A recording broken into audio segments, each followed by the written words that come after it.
Hey everybody, it's Julie and welcome to Hello Monday. This week I'm making a Halloween card, and I love Halloween because it's my husband's birthday, so we go all out for Halloween at my house.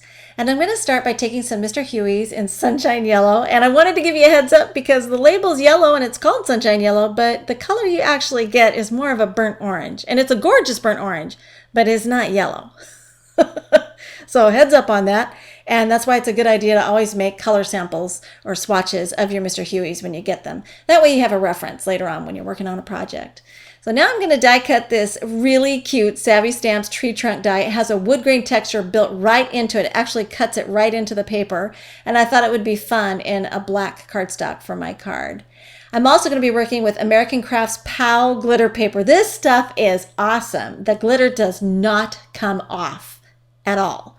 And you can die cut it, you can punch it. I'm using a bat punch because that's what I had, but there are some bat dies in the shop that would work equally well as the punch did.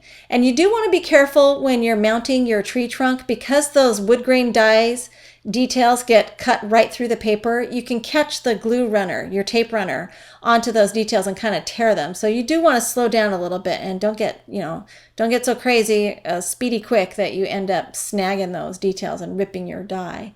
So now we're going to go ahead and get that mounted, and I used two-way glue on the branches because they're a little bit smaller. It would have been hard to get the tape runner on those. We'll burnish that down, and then I wanted to zoom in so you can see the details on this wood grain. I think it would be really cool to use this on craft cardstock or chocolate brown cardstock, maybe for a winter holiday card. Anyway, I just think it's fun, and I love the detail in that die.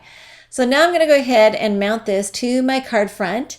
And I usually pop this layer up. Well, I shouldn't say usually. Often I will pop this layer up. But this time on this particular card, I thought it would look just fine if it was flush mounted. So we're just going to use some tape runner and get that right down flush to a standard A2 card front. So this is Nina Solar White, and I've already just cut it and scored it.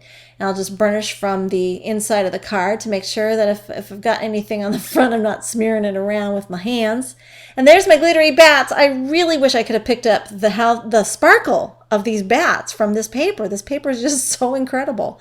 And I'm just going to start gluing these down and making them look. What I wanted to create was the effect of these bats flowing, streaming right out of the hole of this tree. I just thought, for some reason, this idea came to me, and I was like, I gotta do it. I gotta do it.